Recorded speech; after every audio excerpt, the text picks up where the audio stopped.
Hey everybody, welcome back to Creating Scenery for Microsoft Flight Simulator using free resources. Okay, I've had some requests for, doing some animation. So we are going to take this ASR and animate it and put it into the sim. Okay, just so you know, I'm using Blender 3.1, so this is going to be using the new Asobo Exporter. If you guys want me to do it in the old exporter using Blender 2.9 and the Blender 2 MSFS exporter, let me know, and I can re-record one using that version. It's pretty much the same. Okay, there's nothing fancy other than the interface. Okay, so let's get to work. Let's animate this ASR. All right, so I'm not showing you how to make the actual ASR itself. It's just a model that I put together, obviously. Okay, and then built the tower and things like that. All right. So the first thing with your ASR itself, make sure that you have its point of origin in a certain, the correct location, somewhere centered on where that radar would pivot. Okay. And if you're not really sure, you can pretty much find the center point of this circle at the bottom, okay, in my example, depending on how you make your radar, all right? But find the pivot point and make sure that the origin of the object is somewhere in line on the z-axis with the pivot point of the radar unit itself. Okay, so there's the orange dot that tells you that this is where I have my origin set, but it is straight on to the center or the pivot point. All right, now what we need to do is simply set some keyframes. All right, keyframes for those new to animation. Down here you have a timeline. Of course, my picture is in the way, so I'm going to move that up a little bit. All right, so you have, there we go. All right, so you have the timeline that's at the bottom. All right, and then each one of these sets, these are in multiples of 10. All right, these are the frames. Okay, and so here I'm currently at frame 90, and then frame 0's over here to the left. All right, so what we want to do is we want to select our radar itself. This is what we want to animate. Okay, and we're going to come over here to the current frame and type in 0. So our timeline is at frame 0. All right. Now over here in the objects properties, you're going to see the rotation, the Z. Okay. We want that to be 0. Okay. So we make that 0. And our starting frame 0, we want it to be rotated 0. And what you're going to do is you're going to click this little dot next to the Z for the rotation.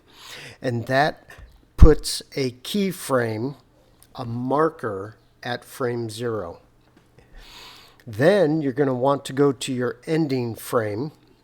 And in our case, you can see I have it set up for 90 frames, and I'm going to type in 90 to move my marker or my cursor to frame 90. Then you're going to want to rotate the object. In this case, we're rotating an object. Okay, we're going to rotate it not a full 360 degrees, but close to it. We're going to go 359. Okay, So that rotates this almost completely all the way around, all right? Technically, it is going 360 because we're counting 0. Does that make sense? Okay, so if you count 0 and count up to 359, you actually have 360. All right, now with that set for frame 90 at 359 degrees, click this triangle, this diamond, and that puts a keyframe at frame 90. Okay, it's that little orange dot right there, or that orange diamond.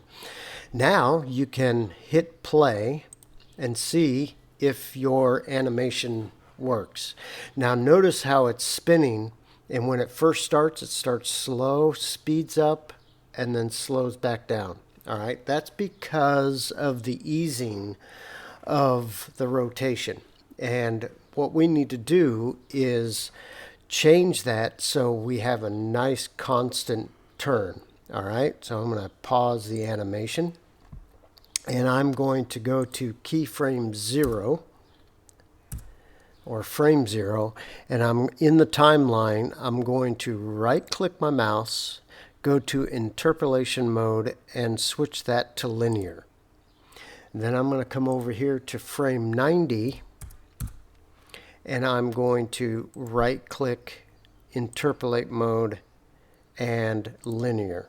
Okay, now when I start the animation, it's constant. Okay, it's just a nice even flow. Okay, it doesn't start slow and then end slow. So we have the simple animation of this portion of the radar ready to go. The next step that we need to do is, if we notice over here in our tree, we have our object. This is the radar object, and the animation has been set up. That's what we just set up. But notice that the action says radar action.001. The action needs to be the exact same name as the object itself. Okay, so we're going to double click radar action and just type in radar, just like that. Hit enter. So now this is all set. Now we just have a small process that we need to go through to get this finalized. All right.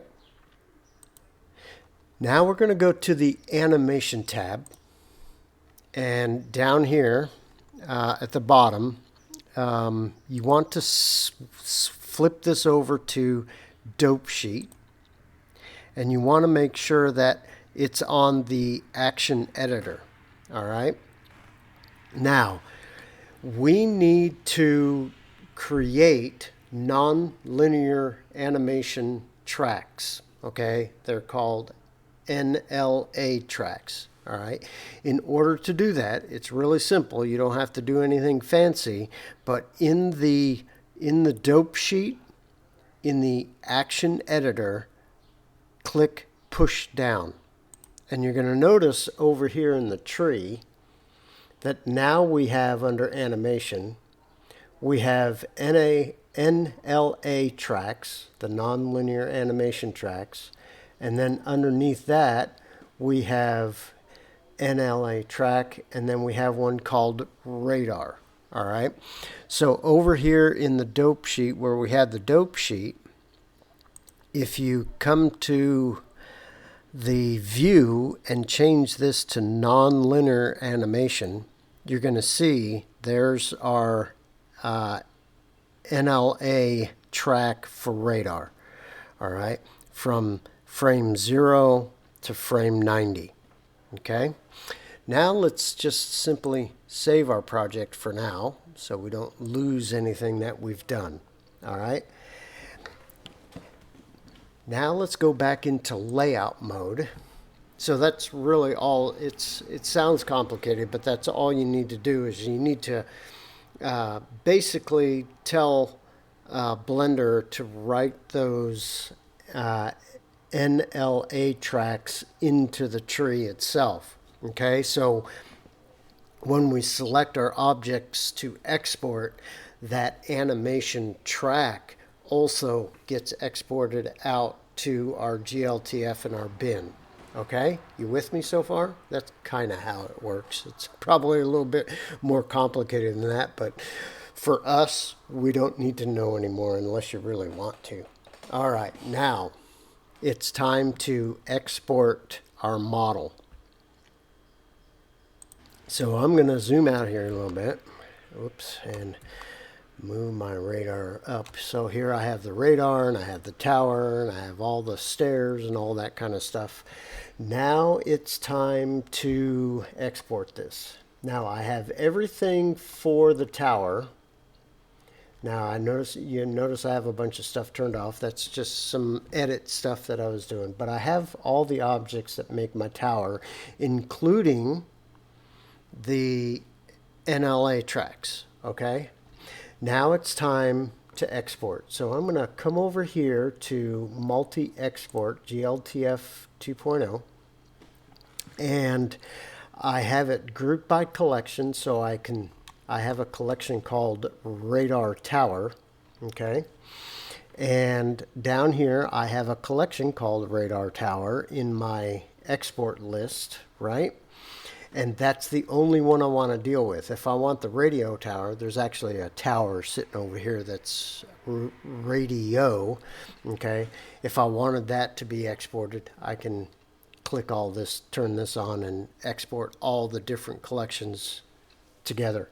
All right. Now, down here in the radar tower, I have clicked generate the XML because we want an XML created. I'm not going to overwrite the GUID, but this is actually new in this version of the exporter, which is fantastic.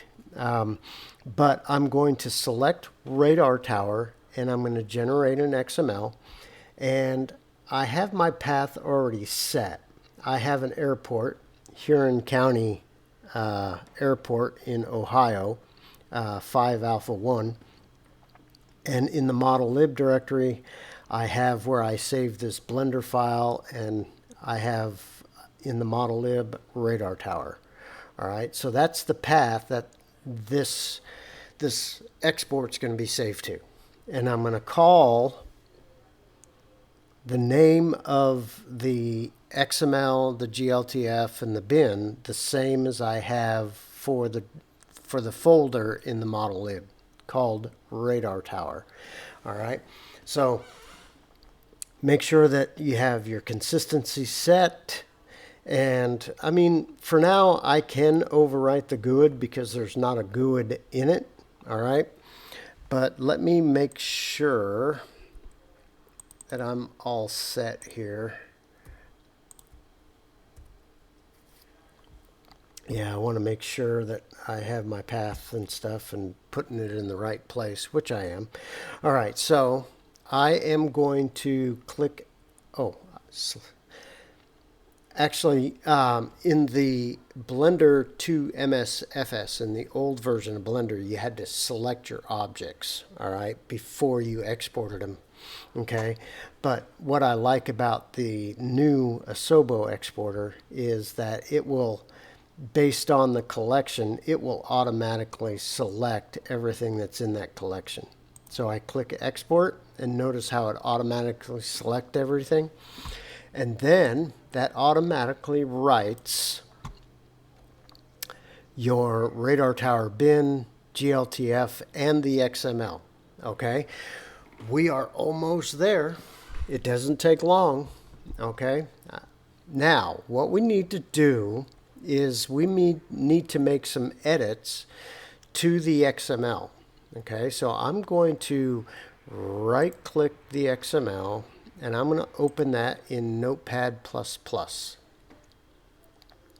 which is a free text editor. Okay, it's really good. I like it. All right, so we have the model information, and remember, it has a GUID. All right, we had it generate a brand new GUID for it, and that gets written here. This is the GUID, or the unique identifier, for the radar tower and the everything that goes with the tower. This is the unique identifying alphanumeric code that the sim's going to use to draw that object. Okay? And with the new exporter, remember, levels of detail are going to be almost required in future editions of the simulator. So it automatically creates the basic level of detail, the highest detail. All right. So in this case, we only have one. All right, which is okay. All right, and it's calling the radar tower GLTF. That's basically what that's doing. All right, and it means that it is used for all levels of detail, whether you're far away or close. That's what min size equals 0 means.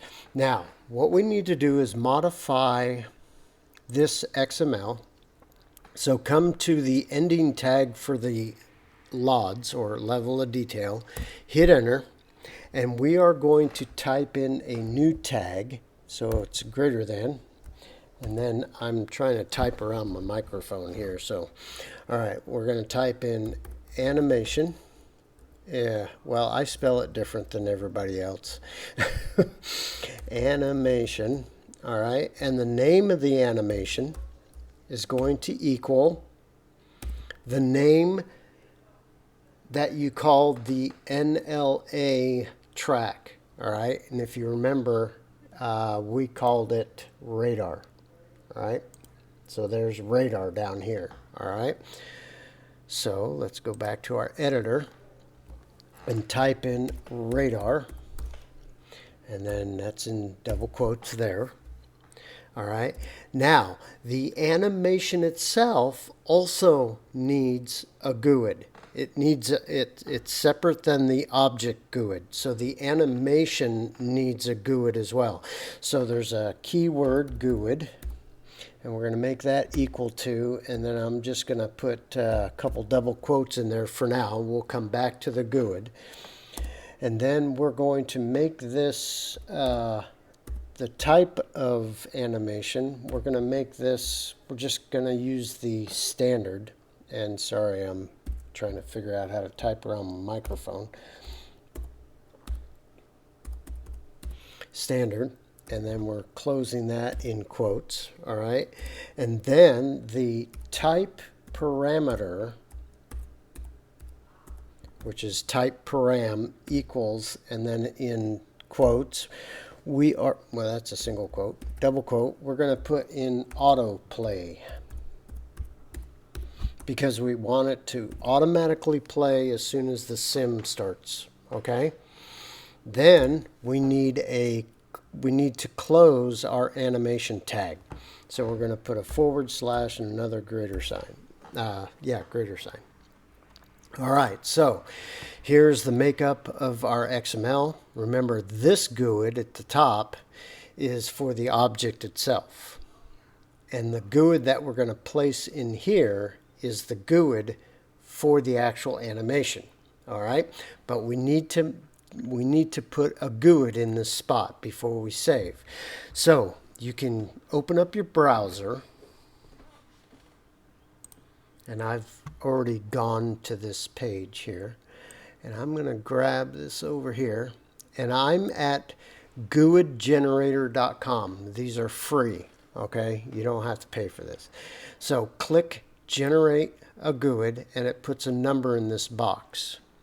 Then you're going to grab it, Control-C, close that window, come back into your XML and Control-V that right into that GUID spot.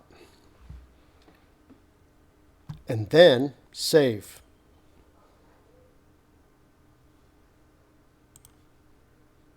Sorry, I had to get a drink of root beer. All right, so here's our XML. Got the GUID for the model, and we got the GUID for the animation. All right, and the LODs are automatically made with the new Asobo Exporter. All right, so we have the XML, radar tower XML, done. Now I'm going to minimize my Blender. And what we're going to do now is we need to build our package. So we're going to go to the project main folder, the main project XML, and we're going to left drag and drop that right on the FS package tools exe that I've copied over from the SDK folder. And I always do that. I always put the fs package tool.exe. I copy that from the tools bin folder of the SDK, and I always copy that exe over to every project that I work on, so I can do a build outside of the simulator by just simply dragging and dropping that on there. Now you could drag and drop that XML into the folder of the SDK, but I like to have it all in one place. All right, I mean, it's not a big file, so it's no big deal. All right, so by dragging that XML on top of FS package tools, it runs a program that builds your package. Now it's going to open up a console, which it's not showing up on my screen here because it's over on my other screen. All right, so it goes through and does a build. All right, and you check the bottom line. It says finished, 10 skipped, 3 done. It's just the model stuff, and 0 failed, which is our ultimate goal. Okay, so I'm going to hit any key to continue. Closes that window. Now I'm going to start the simulator and load our project into the simulator, and we'll see if our animated radar tower works. So be right back as soon as that's all loaded up. Okay, we're in the sim. I've turned my face off so you didn't have to look at my ugly mug. So we're going to go to Tools, Project Editor, Project, Open Project. We're going to select our 5 Alpha 1 airport, open that into the sim, get that fired up, and then I'm going to open up the BGL, load that into the editor. And this is just it's a small airport over by where I live that I pretty much do a lot of my testing of different things. Okay. I'll explain the cubes and stuff in another video because this deals, I know I'm off topic, but these cubes, I'm doing a video on some of the new stuff for Blender 3.1, so that's what those are. Anyway, if you notice in our project 5 Alpha 1 over here, the list of objects and our radar tower shows up as an object. So I'm going to one-click placing, and there's our tower. And if you notice, our tower is rotating. So I'm going to click that, turn off one-click placing, and now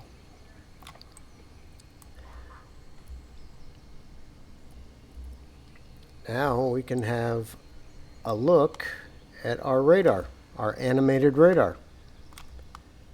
So yeah, this is probably one of the simplest ways to animate. Okay, just a simple single motion. All right, but you see how easy it is to animate. All right, so I hope you got at least the basics of animation. We'll do more and more animation as I do more videos. You know, maybe some trucks or tractors or something moving along the ground. Okay, I have never done people, so I probably won't show you how to animate people. But yeah, that's a simple ASR in the sim. and you can copy this to different scenery files and place this model in there. The only thing is, if like I have this tower at my Mansfield airport, KMFD, but there's only two ways that I can use this radar in different scenery. One is that if you wanted to use this radar in your scenery, you would have to have KMFD, my airport, for that, and then copy this object into there. Or you can copy this into your new project, but give it a different GUID, okay? So it doesn't have the same GUID as the one like in Mansfield, all right? But anyway, simple ASR that you can make. You know, I didn't show you how to model the tower and stuff, but this is pretty simple stuff here, all right? But once you get that, you get it animated in Blender, make a few changes. You know, you have to set the keyframes and the rotation values for each keyframe that you want, all right? And then you're going to generate the NLA and make sure that that name of that NLA track is the same as the object that you're actually animating, in this case, radar. Then you're going to push those into the table of contents in Blender, and then you're going to export that out. And then you're going to go into the XML itself, like we did. You're going to go into the XML that gets generated from your output, and you're going to make the changes that I showed you for the XML. All right?